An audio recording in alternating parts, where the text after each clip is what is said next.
Okay, so in another video, we looked at what triads are and how to use triads and identify the root note. I want to show you how triads can be used all up and down the neck. So we're just going to look at some triads and look at how they're in different places on the neck.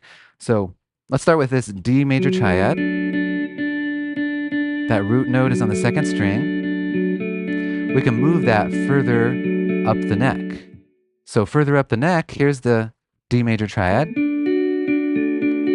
So it's the same three notes, but now they're in a different order and they have a different shape at this point on the neck. So that's why you want to memorize the shapes. That first one we did had a particular shape. This one has this kind of shape, just this bar with the index finger. Here's the next level of that D major triad. Same three notes again, now in a different order again, in a different place on the neck, and a different shape. So now it has this shape, this kind of stair shape.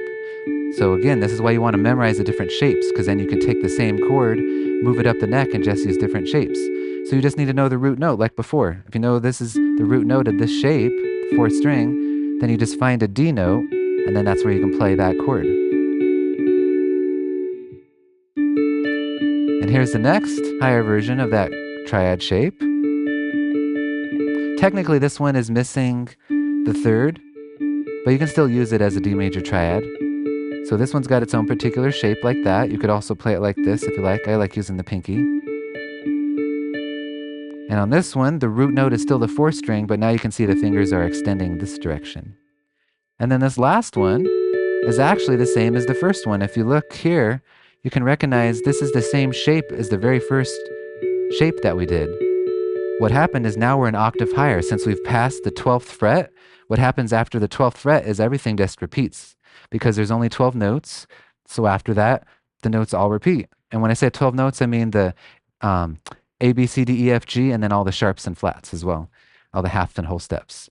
And so if you memorize what the triads are from the lower part up to the 12th fret, then you just repeat going back up there. So there's not that many to memorize actually. Then you just repeat those shapes.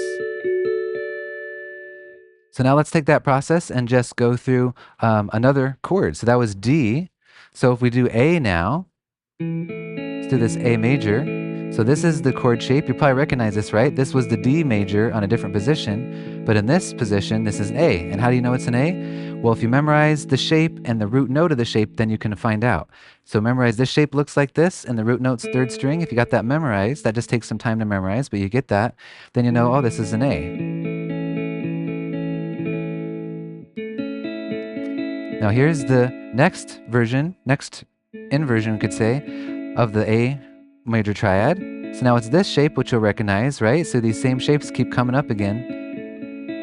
And then if you remember, this shape is the fourth string's the root note, and that's an A, so that's how you know this is the next version up of the A triad. Here's the next one. You recognize this shape from when we were doing the D's, right? See, you keep seeing again, there's only so many shapes. And again, this is the fourth string is the root note, but this time, this shape, the strings or the fingers go this way. Okay, and then in this shape here, this is the A major triad, and the root here is the second string. Do you recognize that? That was the very first D chord we did, the D shape at the very beginning. Now when it's here, it's an A, and how do you know? Well, remember we memorized the second string is the root note, and so this second string on the guitar right here is an A. So that means this is an A triad. So here's where we're repeating again. You recognize this shape? This was when we did the A on the first part of the neck. And just like I was saying earlier, since we're past the 12th fret, everything repeats. So you just start over again. So if you memorize those lower shapes, you can play them up here. So what I hope that you get from this video is that you only need to memorize a small amount of triad shapes. Then once you have those memorized, you can just move those shapes up and down the neck. You need to just memorize the triad shape and then where the root note is. Then you can just find out where you want to play that note, where that note is, find the triad shape, and then you can just move those shapes up.